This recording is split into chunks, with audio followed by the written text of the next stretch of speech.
देऊ कडनं. नाही कधी बटाट्याची भाजी म्हणजे डोक्याचं पाणी. आणि आता तर तेही विसरा, कारण आता आज सुगरण बायकोची तर मिळाली आहे.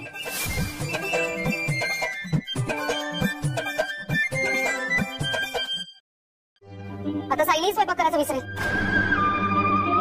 माझ्या आईला रोज स्वयंपाक करायला लावेल ना ती. असं काही नाही आहे तन्वी.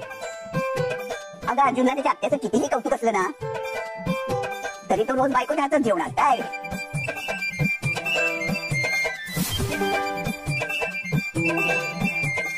तो आज किती दिवसांनी तुझ्या चेहऱ्यावरचा आनंद दिसतोय. बाबा ती लेकीच्या हातचं जेवल्यानंतरचं तेज आहे.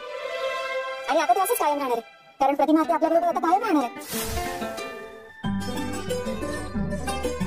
अरे माझा आनंद तर माझ्या पोटात मावत नाहीये. माझी मुलगी माझ्याशी बोलत नसली पण काय झालं, पण तिच्या हातात जेवण तर मिळालंय. मी तुम्हाला सांगते, माझे गुडघे जर जागेवर असते ना तर मी आता तुम्हाला मस्त नाचून दाखवलं.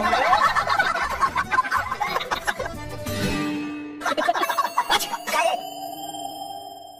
अश्विन, तुम्ही मुलं ते कॉलेजमध्ये असं काहीतरी आनंद वगैरे साजरा करताना त्याला काय म्हणतात ते? आणि ते नाही का सगळे बसून ते रात्र जागवता, मग त्याला काय म्हणतात ते? लाईट मारणे. अच्छा हा, आज मला ती लाईट मारायची आहे. काय पूर्णाई, तुला चक्क नाईट मारायची आहे? पूर्णाई ते तुम्हीच बोलताय ना? अगं मीच बोलतेय. मला असं वाटतं पूर्णाजीच्या आमटीच्या वाटीत थोडंसं तारुण्य मिसळलं होतं वाटतं.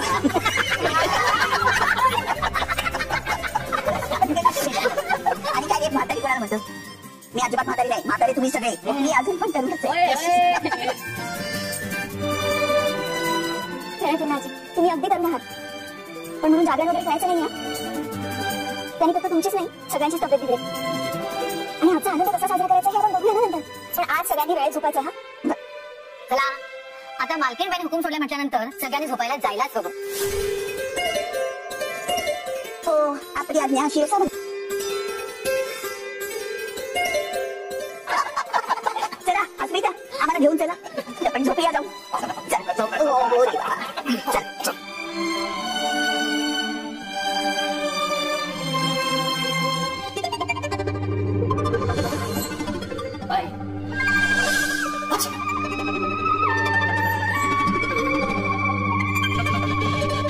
सायली अर्जुनच्या खोलीत जाते, पण अर्जुनला मला भेटता येईल. सायली आणि तन्वी इन.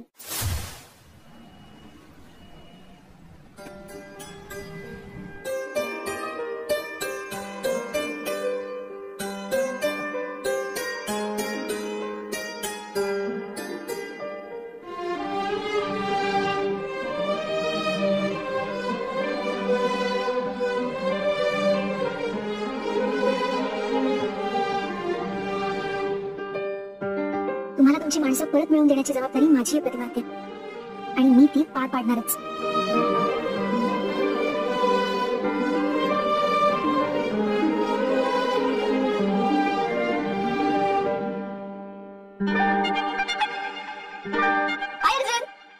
अरे तन्वी ये ये.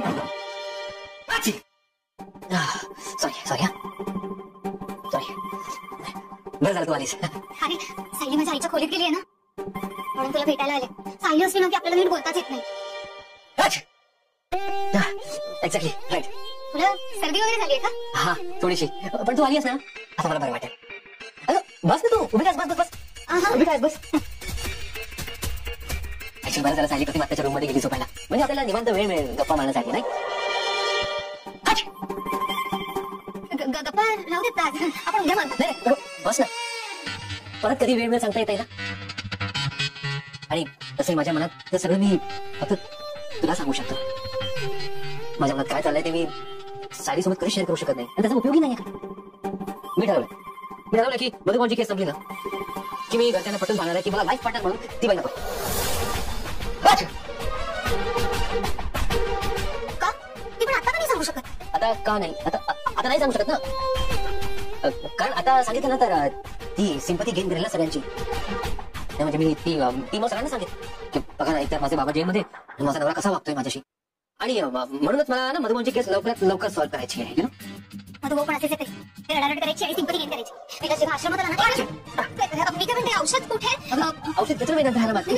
तू अर्जुन, तू आता आराम कर. मी निघते. तू कुठे निघालीस? परत कधी आपल्याला असं वेळ सांगता येत नाही ना. बोल ना. आता तुझ्या शिंका झाल्यात, मला निमोनिया होईपर्यंत मी इथेच थांबू का?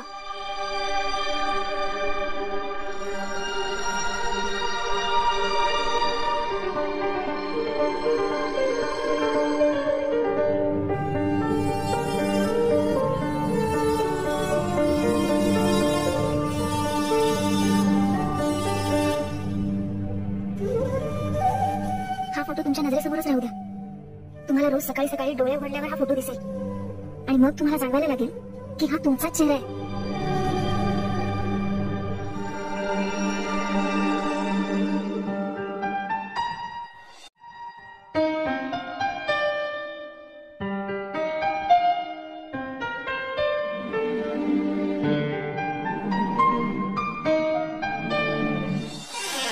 तू विलासबद्दल काही बोलत होतीस ना? मी निघते. ऐक ना अर्जुन, मला ना झोपायच्या आधी माझ्या आईचा चेहरा सुद्धा बघायचा आहे. आता मला शांत झोप नाही लागणार नाही, म्हणून मी निघते.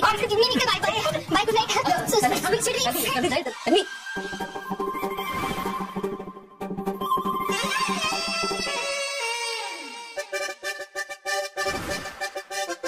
अच्छा, म्हणजे प्रिया परत आमच्या खोलीत गेली होती तर आता बघते ना, हे मला खरं सांगतायत का ते? अरे यार, रॉंग टाइमला सगळी झाली. मला चांगला चान्स होता आज रात्री क्लू मिळवण्याचा, तो पण गेला. माझी तब्येत खराब आहे हे कळल्यावर मिसेस आली माझी किती काळजी घेतात. अरे ही रोज गेली डायरेक्ट.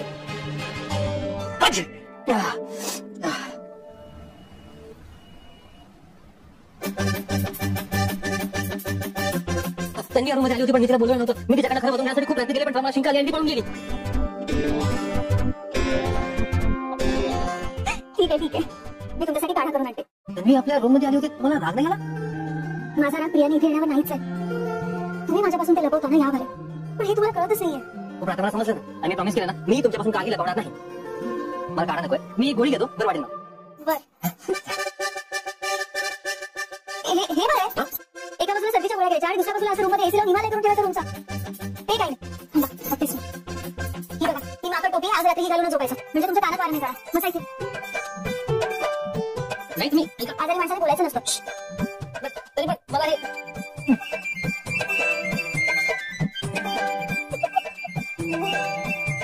कॉमेडी दिसून नसता का तुम्ही? लहान मुलासारखे गोड दिसताय.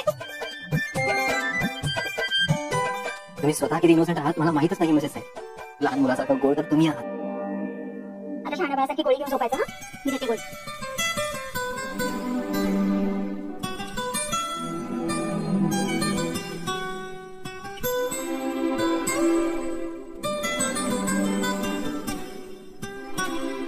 चल, आता शहाण्या मुलासारखं झोपायचं. हा, तुम्ही इथे झोपणार माझ्या बाजूला? मला सर्दी झाली तरी पण. हो, आजारी माणसाच्या बाजूला आपलं माणूस असायला हवं. तुम्हाला रात्री काही लागलं ना तरी मला हाक मार आणि मी झोपले असेल तर मला उठवा. सर, कसला विचार करताय? झोपा ना. हो मला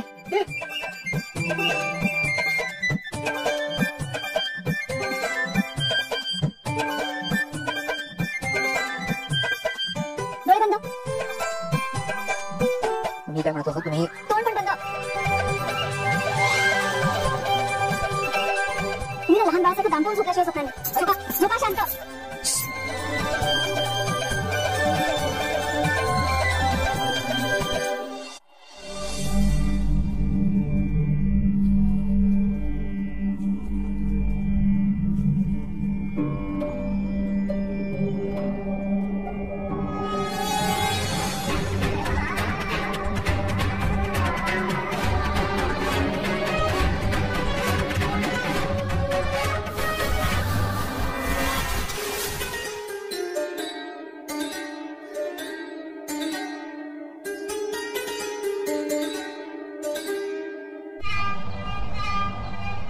प्रतिमा ते उठल्या असतील का?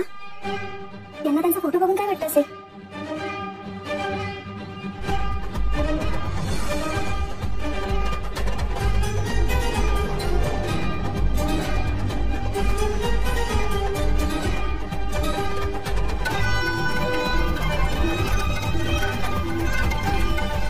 प्रतिमा आत्या, तुम्ही स्वतःची ओळख पटवून घेण्याचा प्रयत्न करताय, हेही माझ्यासाठी खूप आहे.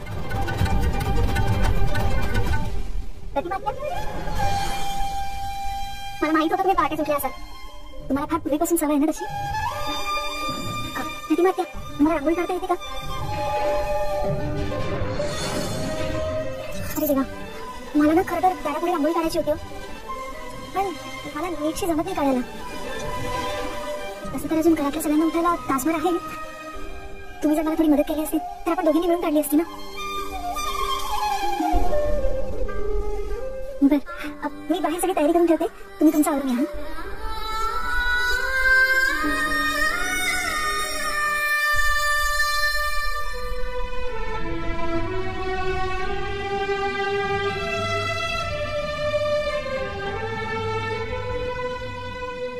प्रतिमा त्या या ना, या.